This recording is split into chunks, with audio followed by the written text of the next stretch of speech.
मैं हूँ डिम्पल और आप सुन रहे हैं माई लिटिल वाइफी। आइए जानते हैं इस कहानी के बारे में। विनोद जी इस दुनिया से जा चुके थे। सुरेखा जी की आंखों में आंसू थे। उनको बचाने के लिए विनोद जी ने अपनी जान दे दी थी। मैं तुमसे वादा करती हूँ कि मैं तुम्हारी बेटी का ध्यान अपनी बेटी की तरह रखूंगी। सुरेखा जी कुछ सोच चुकी थी।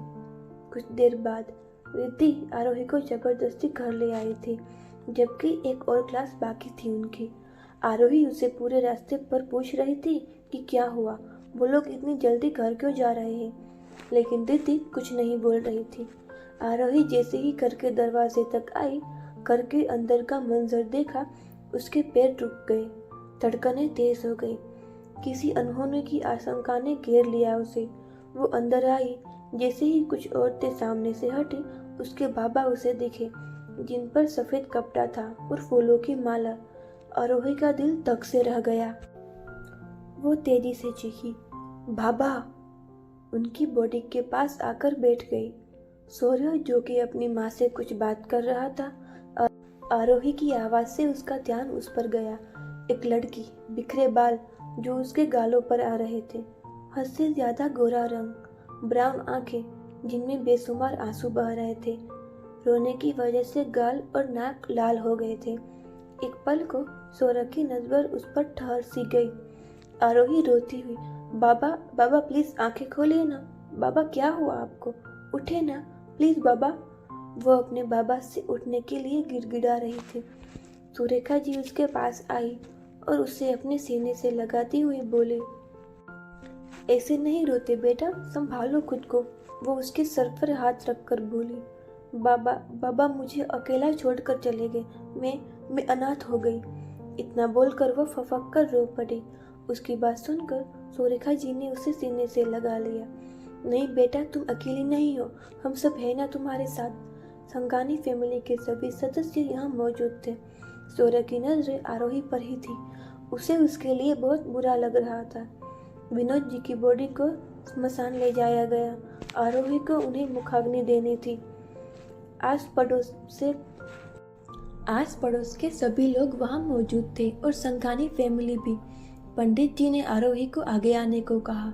सफेद चूड़ीदार ड्रेस, खुले बिखरे बाल, लाल आंखें, मुरझाया चेहरा, वो किसी जोगमाया से कम नहीं लग रही थी। वो आगे आई। पंडित जी ने उसे मुखाग्नि देने के लिए लकड़ी दी। आरोही अपने बाबा की चिता के नजदीक गई। उसकी आंखों के आंसू और बढ़ गए। वो आगे बढ़ रही थी, लेकिन अचानक ही वो गिरने लगी। दो मजबूत हाथों ने उसे थाम लिया। वो सौर्य था। उसका एक हाथ आरोही के हाथ पर था, जिससे उसने लकड़ी पकड़ी थी, और दूसरा हाथ उसके कंधे पर, जिसने उसे थाम रखा था। दोनों ने मिलकर विनोद जी को अग्नि दी। आरोही अब और ज्यादा रो रही थी। रोते रोते उसने सौर्य को हक कर लिया। उसके ऐसे करने से सौर्य एक पल को चौंक गया। उसके दिल में कुछ हलचल सी हुई। दोनों को ऐसे देखकर सुरेखा जी के चेहरे पर मुस्कान आ गई। सौर्य के हाथ नीचे ही थे और आरोही की पकड़ छूटती जा रही थी, और कुछ ही देर में वो बेजान होकर गिरने लगी। सौर्य ने उसे बाहों में उठा लिया। आरोही बिस्तर पर लेटी हुई थी। डॉक्टर उन्हें चेक कर रही थी। सुरेखा जी उसके पास बैठी हुई थी और साथ में रिद्धि भी अपनी दोस्त के लिए परेशान थी।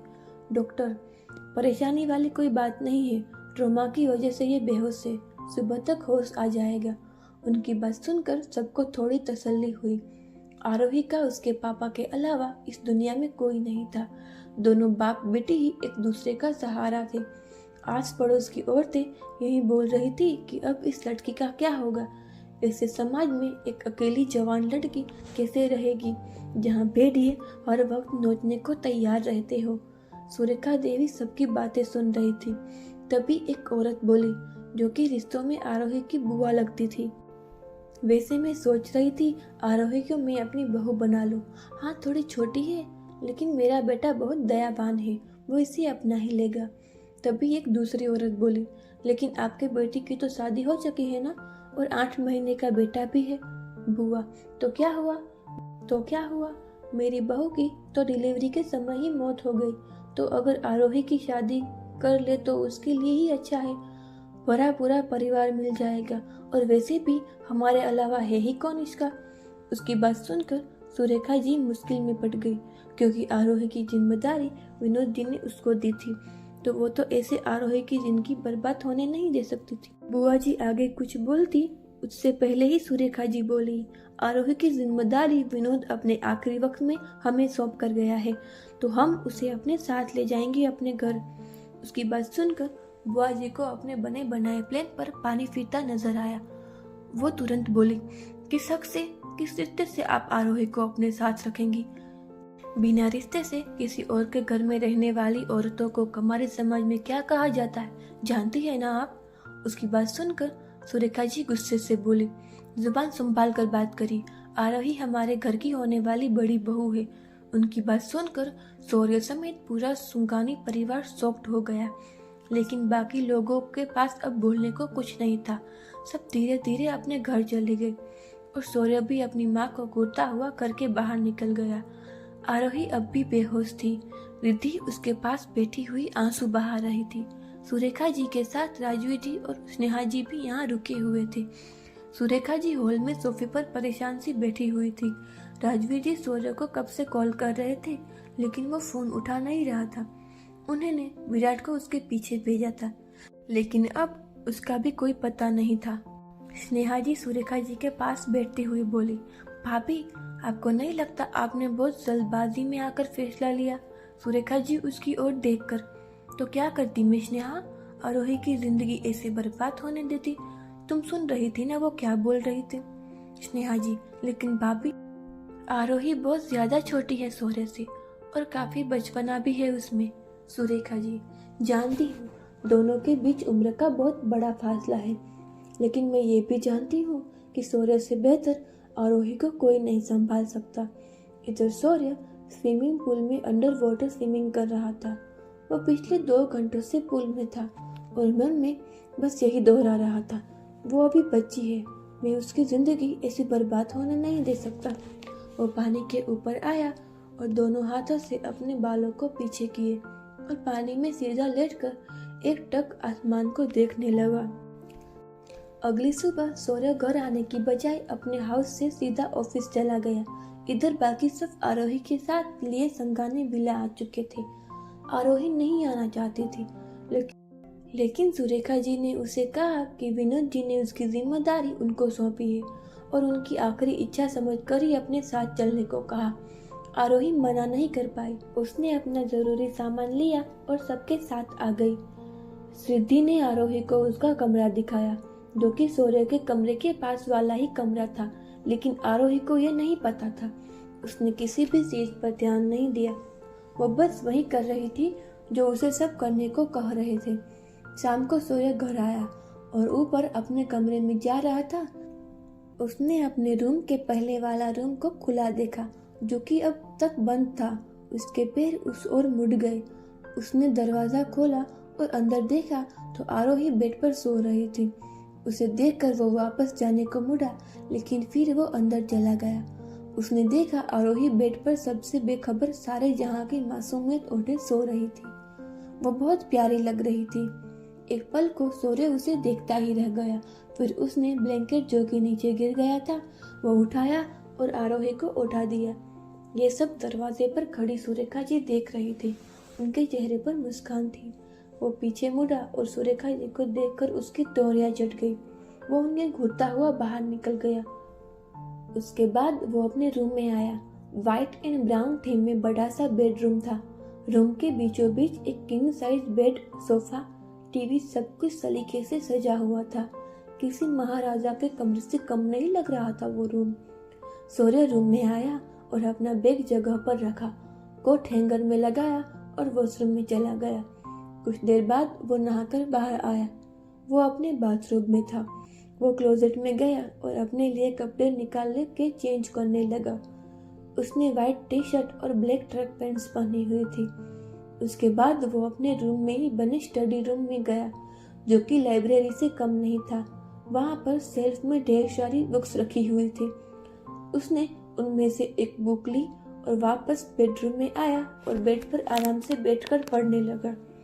कुछ देर बाद ही डिनर का टाइम हुआ। तो वो नीचे आ गया। आते वक्त भी उसकी नज़र आरोही के कमरे की ओर गई, जो कि बंद था। वो सीधा डाइनिंग एरिया में आ गया। बाकी सब भी वहीं मौजूद थे। आरोही भी वहीं थी। शौर्य के आने के बाद उसने एक नज़र उसे देखा और वापस अपनी प्लेट में देखने लगी। सब चुपचाप डिनर कर रहे थे। शौर्य, डिनर के बाद हमारे कमरे में आना, कुछ बात करनी है, सुरेखा जी ने कहा। शौर्य ने बस में जवाब दिया। सब डिनर कर रहे थे। आरोही उठी। मेरा हो गया, इतना बोलकर वो ऊपर चली गई। उसने मुश्किल से 2-3 निवाले खाए थे। डिनर के बाद शौर्य सुरेखा जी के कमरे में गया। उसने दरवाज़ा नॉक किया तो सुरेखा जी ने अंदर आने को कहा। वो अंदर आया और सुरेखा जी के पास बैठ गया। सुरेखा जी, तुम कल हमारी बात तो सुन ही चुके हो। तुम्हारी और आरोही की शाह। उनकी बात बीच में ही काटते हुए शौर्य बोला। माँ, आप ये कैसी बातें कर रही हैं? अभी बच्ची है वो, पढ़ने की उम्र है उसकी। सुरेखा जी, हाँ तो शादी के बाद तुम पढ़ाना उसे, हम मना नहीं कर रहे हैं। शौर्य, माँ आप समझ नहीं रहे हो, बहुत छोटी है वो मुझसे, ऐसे कैसे उसकी जिंदगी खराब होने दूँ? नहीं शौर्य, उसकी जिंदगी खराब नहीं कर रही हूँ मैं, उसकी जिंदगी एक काबिल इंसान के हाथ में सौंप रही हूँ, सुरेखा जी ने कहा। लेकिन माँ, क्या ये उसके साथ अन्याय नहीं हो रहा है? शौर्य बोला। नहीं शौर्य, कोई अन्याय नहीं हो रहा है, हमारा यकीन करो, हम सब कुछ बहुत सोच समझ कर कर रहे हैं, सुरेखा जी ने कहा। शौर्य, नहीं माँ, आप जो भी कहे, मैं ये शादी हरगिज नहीं करूँगा, आप किसी और से उसकी शादी करवा लो। सुरेखा जी, विनोद ने आरोही की जिम्मेदारी मुझे सौंपी है और मैं आरोही की शादी कोई और गोर में नहीं कर सकती। मैं उससे हमेशा अपनी नज़रों के सामने रखना चाहती हूँ। अगर तुम ये शादी नहीं कर रहे हो तो मेरे पास सिर्फ एक ही ऑप्शन है। उनकी बात सुनकर शौर्य उनकी ओर देखने लगा। हाँ, तुम सही सोच रहे हो, तो मैं विराट से उसकी शादी करवा दूंगी, लेकिन शादी तो होकर रहेगी। सुरेखा जी अपनी बात पर कायम थी। ये कैसी जिद है माँ? क्या आप नहीं जानती है विराट को कितना बचपना है उसमें? दुनियादारी की कोई खबर तक नहीं है उसको, और वो खुद की जिम्मेदारी नहीं उठाता। आरोही को कैसे संभाल सकता है वो? शौर्य बेयकीनी से बोला। सुरेखा जी, तभी मैं तुमसे कर रही हूँ, लेकिन अगर तुम नहीं माने तो मुझे मजबूरन आरोही की शादी विनय से करनी पड़ेगी, लेकिन ये शादी तो होकर रहेगी। शौर्य, ठीक है माँ, मैं करूँगा ये शादी, लेकिन उसके बाद आरोही की जिंदगी का हर फैसला मैं लूँगा, आप बीच में नहीं आएंगी। सुरेखा जी खुश होकर बोली। ठीक है, मंजूर है। शौर्य, ठीक है, लेकिन अभी कुछ दिन रुकिए, आरोही को संभल जाने दीजिए। इतना बोलकर वो चला गया। शौर्य स्टडी रूम में आ गया। वो बैठकर अपना काम करने लगा। इधर आरोही नीचे से ऊपर आई, लेकिन अब वो काफ़ी कंफ्यूज हो गई कि उसका रूम कौन सा है। सुबह वो आई तो उसने कुछ ध्यान नहीं दिया, नए कमरे को ठीक से देखा। अब इतने बड़े घर में रहने की आदत तो उसे थी नहीं। वो बस इधर उधर घूम रही थी। तभी उसे एक कमरा दिखा जो कि खुला था, तो वो उस कमरे में आई और ध्यान से देखने लगी। आरोही मन में, कितना सुंदर रूम है, जैसे कोई राजा का कमरा। उसे लगा ये उसी का रूम है, तो वो बिस्तर पर आकर लेट गई और कुछ ही देर में उसे नींद आ गई। शौर्य अपना काम खत्म करके वापस रूम में आया। जैसे ही बेड पर जाने को हुआ, आरोही की देखकर उसके कदम वहीं रुक गए। ये यहाँ क्या कर रही है? वो कुछ रिएक्ट करता उससे पहले ही दरवाजे पर खड़ी रिद्धि ने कहा। शौर्य, मुझे भी नहीं पता, मैं स्टडी से आया तो ये यहीं सो रही थी। वो रिद्धि को देखकर बोला। रिद्धि अंदर आकर, ओह, लगता है ये गलती से इसे अपना रूप समझकर यहाँ आकर सो गई। शौर्य, रिद्धि, मैं अभी उसे उठा देती हूँ। इतना बोलकर वो आरोही का नाम पुकार कर उसे उठाने लगी, लेकिन आरोही के कान से जू तक न रेंगी। वो ज्यों की त्यों आराम से सो रही थी। रिद्धि उसका हाथ पकड़कर हिलाते हुए बोले, आरोही उठ, ये तेरा रूम नहीं है। लेकिन आरोही तो अपने सपनों की दुनिया में थी। रिद्धि शौर्य से, भाई अब? शौर्य, अब क्या? रुको, मैं इसे इसके रूम में छोड़ देता हूँ, तू बाहर जाकर देख कोई जाग तो नहीं रहा। जी भाई। रिद्धि बाहर चली गई। शौर्य ने आरोही के ऊपर से ब्लैंकेट हटाया तो उसे काफी अजीब लग रहा था। उसके कपड़े अस्त व्यस्त हो गए थे। शौर्य ने अपनी नजर दूसरी तरफ करके उससे कपड़े ठीक किए और फिर अपनी बाहों में उठा लिया। वो काफी हल्की सी थी। हाइट भी एवरेज से थोड़ी कम ही थी और बॉडी हरी भरी थी, लेकिन हम उसे मोटी भी नहीं कर सकते थे। ओवरऑल क्यूट थी वो। ये कुछ खाती भी है, सौर्य ने मन में सोचा, क्योंकि वो काफी हल्की थी और सौर्य के लिए तो बहुत ज्यादा, क्योंकि उसकी मस्कुलर बॉडी थी और जिम में उसे हेवी वेट उठाने की आदत थी। रिद्धि ने इशारा किया तो सौर्य उसे उसके कमरे में ले गया और बेड पर सुला दिया। उसके बाद ब्लैंकेट उठा दिया। रिद्धि, तुम आज इसके साथ ही सो जा, क्या पता रात को उठकर फिर किसी कमरे में चले जाए, सौर्य बोला। रिद्धि, जी भाई। सौर्य चला गया और रिद्धि वहीं सो गई। सौर्य अपने रूम में आया और बेड पर आकर लेट गया। उसने जैसे ही ब्लैंकेट ओढ़ा, एक अलग सी महक आ रही थी, जो उसे कुछ देर पहले आरोही में से आ रही। अपनी पूरी महक मेरे बेड पर छोड़कर चली गई है पागल लड़की, वो मन ही मन बुदबुदाया और आंखें मूंद ली। अगली सुबह सौर्य की नींद खुले। उसने एक गहरी सांस ली। उसे अब भी आरोही की खुशबू आ रही थी। वो उठा और वॉशरूम में चला गया। आरोही बेड पर बैठी हुई थी और रिद्धि उसे कल रात जो हुआ वो बता रही थी। आरोही, या हे भगवान, वो तो बहुत गुस्सा हो गए होंगे ना।